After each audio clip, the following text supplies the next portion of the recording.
Along with whiteness studies and Black Lives Matter, the concept of decolonization is currently rampant in Western institutions of higher education. In the most recent example, academics at England's University of Cambridge are considering how to implement a call from a small group of Black and leftist undergraduates to decolonize its English literature syllabus by taking in more Black and ethnic minority writers and bringing post-colonial thought, a branch of critical theory, to its existing curriculum.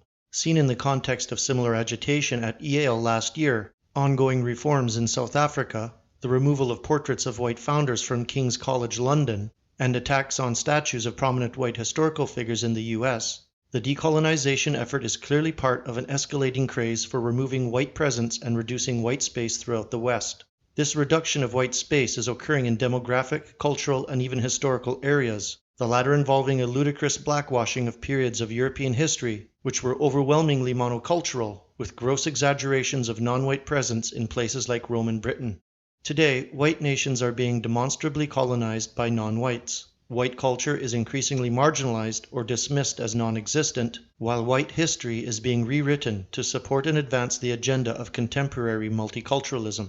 Whites are thus abused as colonizers while simultaneously being subjected to an unprecedented and multifaceted colonization. This jarring incongruence between rhetoric and reality requires an interrogation of what is meant by terms such as colonize, empire, and even genocide, particularly in regard to the political uses they have come to acquire, and also an interrogation of what we understand by historical processes of colonization. It is argued here that the growing clamor for decolonization, like whiteness studies, exists only to encourage and facilitate an aggressive anti-white discourse. In his introduction to Empire, Colony, Genocide, Conquest, Occupation, and Subaltern Resistance in World History, A. Dirk Moses contends that conquest and occupation are human universals, rather than the preserve of uniquely evil European peoples and their culture. He writes that empire, colony, and genocide are simply keywords particularly laden with controversial connotations, but that few are the societies that were not once part of empires, whether its core or periphery. Few are the societies that were not the product of a colonization process, whether haphazard or planned. Despite this universal presence of conquest, displacement, and domination in human history, Moses notes that the usage of the terminology of these themes has come to focus inordinately on the recent European past. When utilizing these keywords, then, modern ethnic activists strategically take the European expansionism of the 19th century as their starting point, excluding many prior centuries during which non-white participation in conquest, slavery, expansion, and imperialism was at least equally in evidence.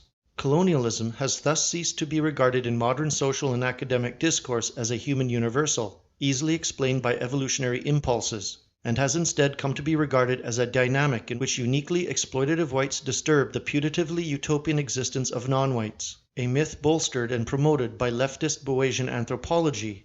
Because of this lopsided nature of contemporary discourse on colonialism and empire, Moses notes that nothing less than the moral legitimacy of Western civilization is at stake. One of the most interesting and frustrating aspects of this questioning of Western moral legitimacy is that whites have allowed themselves to be subject to it. Europeans may have had unprecedented success in the 19th and 20th centuries in expanding their spheres of material interest and cultural influence, but they also engaged in an unprecedented level of self-critique because of it.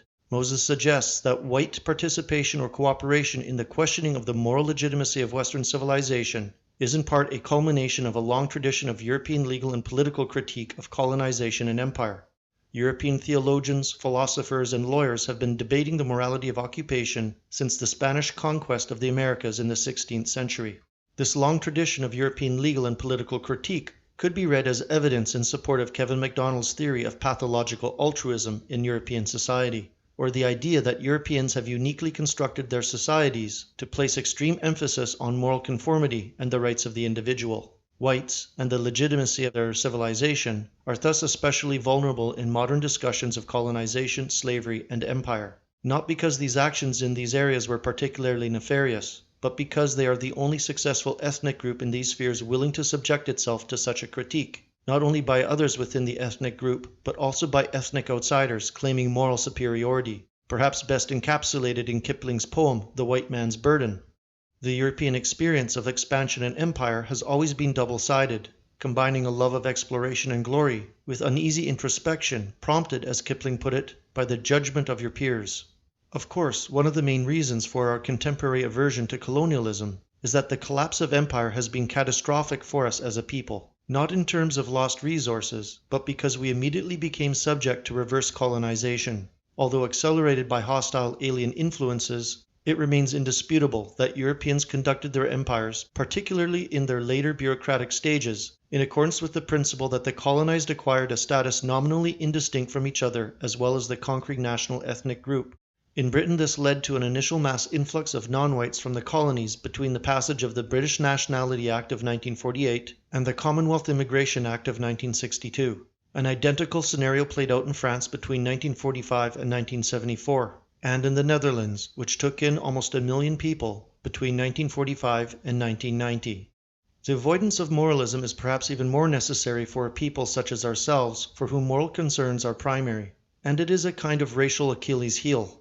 Simply put, we are unlikely to find success in wielding a weapon to which we are uniquely vulnerable. Our struggle against invaders, both old and new, should be based on the obvious truth that it is quite simply in our interests to defend the homogeneous nature of our territory as a means of promoting a safe and successful future for our children. This is where our moral code should begin and end.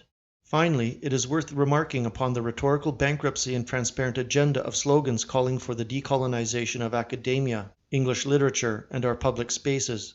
Decolonization, by almost any definition, implies that a thing existed some state prior to colonization.